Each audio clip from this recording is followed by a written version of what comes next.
Brought to you by KR Mangalam University. We provide you the platform to turn your dreams into reality. Give wings to your aspirations with KR Mangalam University.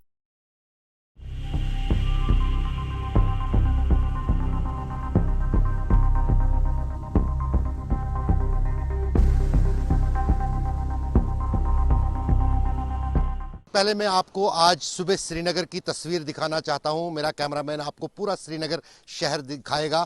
ये खामोश पूरा इलाका है और अगर हम दाएं की बात करें, मौसम भी थोड़ा सा जो है बिल्कुल उबरालूद है, यानी कि बादल छाए हुए हैं, हल्की हल्की बूंदाबांदी हो रही है। लेकिन उस बीच राहत की ये खबर है कि जो रात में हुआ उसके बाद तनाव जो है किसी हद तक अब टल रहा है, क्योंकि जितने भी पाकिस्तान की तरफ से हमले की कोशिश की गई थी उन सबों को विफल कर दिया गया है। जहां तक आपने बात की लाइन ऑफ कंट्रोल की, यानी नियंत्रण रेखा की, वहां पर लगातार गोलीबारी जो है दोनों तरफ से हो रही है। पाकिस्तान ने कल इसकी शुरुआत की थी और फिर जवाबी कार्रवाई जो है भारतीय सेना की तरफ से कर रही है। एक एक सेक्टर की सिलसिलावार में अगर आपको और अपने दर्शकों को अपडेट दूं, पिछले 15 दिन से जो है cease fire violation line of control पर हो रही थी, नियंत्रण रेखा पर, लेकिन वो छोटे हथियार इस्तेमाल हो रहे थे। लेकिन कल जब भारत की तरफ से जो है ऑपरेशन सिंदूर की शुरुआत परसों हुई, उसके बाद जो है आर्टिलरी शेलिंग यानी बड़े गोलों से जो है नियंत्रण रेखा पर जो है दोनों तरफ से जो है क्रॉस फायरिंग हो रही है।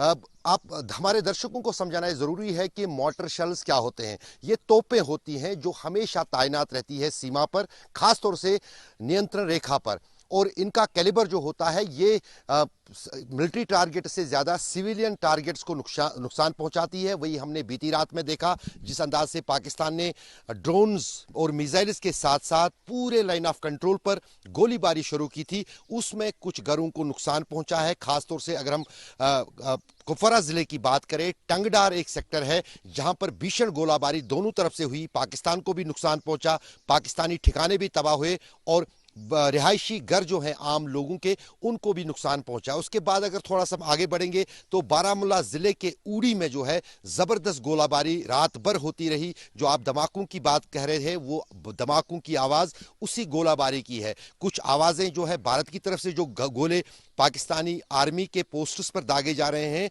और दूसरी तरफ जो उस पाकिस्तान की तरफ से वो आर्टिलरी फायर हो रहा है, उसकी आवाजें आ रही हैं। और एक महिला की मौत जो है उड़ी में हुई है। 4 लोग जो हैं, एक महिला सहित, वो घायल हैं, उनका इलाज चल रहा है।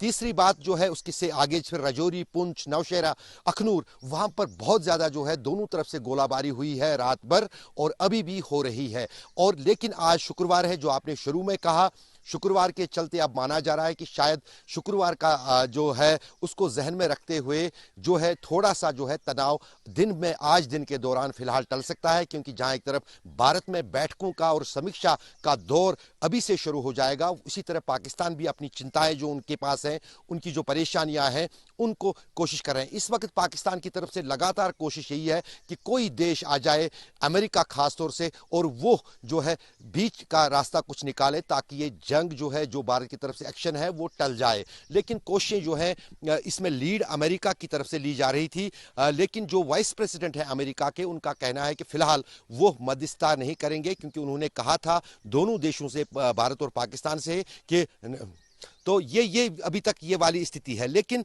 फिलहाल ये लग रहा है कि जो कल पाकिस्तान की तरफ से हमाकत हुई थी उसको पूरी तरह से विफल। एक ही चीज है जिससे वो दुनिया या भारत को डरा सकते हैं, लेकिन भारत को भी पता है और दुनिया को भी पता है न्यूक्लियर वेपन्स का इस्तेमाल करना इतना आसान नहीं है। हम 3 साल से देख रहे हैं यूक्रेन और रूस में युद्ध चल रहा है। रशिया के पास सबसे ज्यादा न्यूक्लियर एसेट्स हैं, लेकिन उन्होंने भी एक बार धमकी दी थी जब पूरा दबाव जो है रशिया पर आया था कि हम इनका इस्तेमाल कर सकते हैं, लेकिन करने वाला कोई नहीं है, क्योंकि उसके साथ तो खात्मा है। वो फिलहाल वो एक चिंता की बात ज़रूर है, लेकिन इतना ज़रूर है कि पाकिस्तान जो है उस पर भरोसा नहीं है। यही कारण है कि जो अमेरिका है उसकी निगाहें हैं कि कोई जो है कोई ऐसा मिस एडवेंचर जो है पाकिस्तान की तरफ से ना हो जो विश्व के लिए खतरा बन सकता है। उसको लेकर जो है उनको पूरी तरह से अमेरिका की तरफ से भी और चीन की तरफ से भी वो गाइडलाइंस दी गई हैं, क्योंकि अगर हम पाकिस्तान की बात करें, जितना पाकिस्तान का स्टेक वहाँ नहीं है उससे ज़्यादा चीन का है। जितना भी बड़ा इंफ्रास्ट्रक्चर पाकिस्तान में है वो चीन का है, और चीन भी चाहता है कि जिस अंदाज से भारत के पास शक्ति है, क्षमता है, उसके चलते जो है पाकिस्तान का भारत के साथ टकराना अच्छी बात नहीं होगी और पाकिस्तान का ही नुकसान होगा। और उसका एहसास जो है भारतीय सेना ने और वायुसेना ने पिछले 2 दिन के दौरान पाकिस्तान को दिया है, क्योंकि जिस अंदाज से पहले तो जो ऑपरेशन सिंदूर की शुरुआत हुई, जिस अंदाज से न सिर्फ पाकिस्तानी कब्जे वाले कश्मीर में आतंकी ठिकानों को निशाना बनाया गया, बल्कि पाकिस्तान के दिल के भीतर यानी पंजाब वहां पर हुआ। और कल उसका ट्रायल था जब रावलपिंडी, क्योंकि वो आर्मी का पूरा जो हेडक्वार्टर है वो ISI का पूरी जो गतिविधि है वो रावलपिंडी में ही है। रावलपिंडी पाकिस्तानी पंजाब और पाकिस्तानी कब्जे वाले कश्मीर के बीच में है, और वहाँ पर भी जो है कई सारे धमाके जो ड्रोन्स ने सफल किए वहाँ पर, या जो बाकी जो एयर स्ट्राइक्स वहाँ पर हुई, जिसमें पाकिस्तान ने भी माना है कि उनको नुकसान हुआ है, उनका जो एयर डिफेंस सिस्टम है उसको क्षति पहुंची है, उनके सैनिक मारे गए हैं। दूसरी तरफ कल इतनी मतलब मिनट भर भी देर नहीं लगाई पाकिस्तान ने, जो ही 2 उनके चाइनीज F-17 जहाज जो है वो गिराए गए तो उन्होंने कबूल भी किया कि तुरंत कि हमारे जहाज गिराए गए हैं।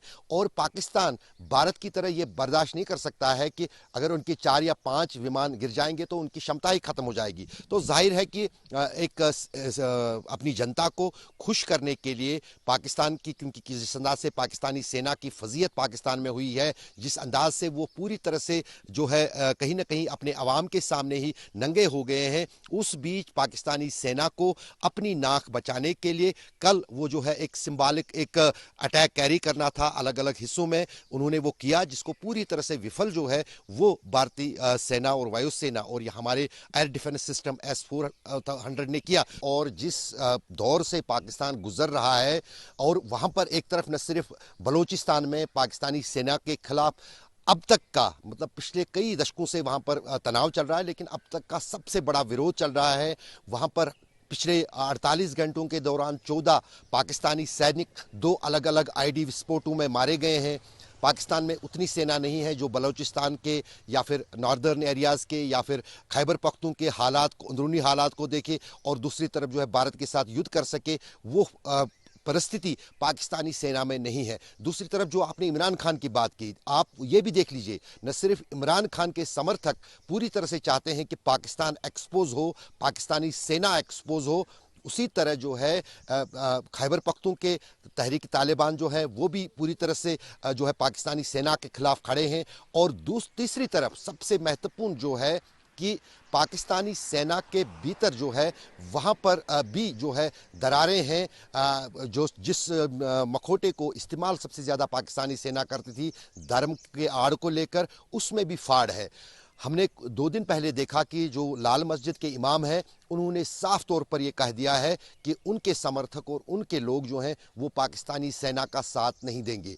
और इमरान खान के समर्थक ये कह रहे हैं कि वो पाकिस्तान छोड़ के इंग्लैंड चले जाएंगे। तो जाहिर है कि जो कौम या जो देश इस चुनौती की घड़ी में एकजुट नहीं हो सकती है उसका क्या होगा। वहाँ पर भारत की तरफ से इतने सारे राजनीतिक दल, इतने सारे प्रांत, इतने सारे आइडियोलॉजीज डिफरेंट होने के बावजूद भी पाकिस्तान के खिलाफ एकजुट न सिर्फ पूरा देश हुआ बल्कि सभी राजनीतिक दल, क्योंकि इतिहास में पहली बार ऐसा हुआ होगा जब देश के राजनीतिक दल जो कल ऑल पार्टीज बैठक हुई थी वहां पर एक सुर में सब ने कहा कि वो पाकिस्तान के खिलाफ खड़े हैं, सरकार के साथ हैं। तो कहीं ना कहीं वो भी एक सुकून करने वाली बात है और उन सभी चीज़ों पर जो है पाकिस्तान की नज़र है और इसलिए पाकिस्तान इस चाहता है कि कोई बीच में आए और इस तनाव को कम करें। यहाँ तक कि उन्होंने पहले दिन से, जब ऑपरेशन सिंदूर की शुरुआत हुई थी, अगर उनकी नेशनल असेंबली में आप उनके वक्तव्य, उनके प्रधानमंत्री, डिप्टी प्राइम मिनिस्टर, उनके डिफेंस मिनिस्टर, उनके फॉरेन मिनिस्टर के देखेंगे, वो सिर्फ एक ही बात कहते हैं, हम तनाव नहीं चाहते हैं। तनाव नहीं चाहते हैं तो कल की हमाकत उनको नहीं करनी चाहिए थी, या ये भी हो सकता है कल की हमाकत उन्होंने सिंबॉलिक तौर पर और अपनी ताकत दिखाने के लिए की हो। लेकिन जिस अंदाज से उनकी कल की कार्रवाई पूरी तरह से विफल हो गई, भारत को न कोई नुकसान पहुंचा सकी, न यहाँ पर एयरबेस को कोई नुकसान पहुंचा, न किसी सैन्य ठिकाने को। यहाँ तक कि कुछ देर के बाद पूरी तरह से सरकार की तरफ से, डिफेंस मिनिस्ट्री की तरफ से उसका विवरण दिया जाएगा कि पाकिस्तान की तरफ से क्या हुआ था और उसके जवाब में भारतीय सेना ने क्या किया है। हम थोड़ी देर उसी का इंतजार करेंगे।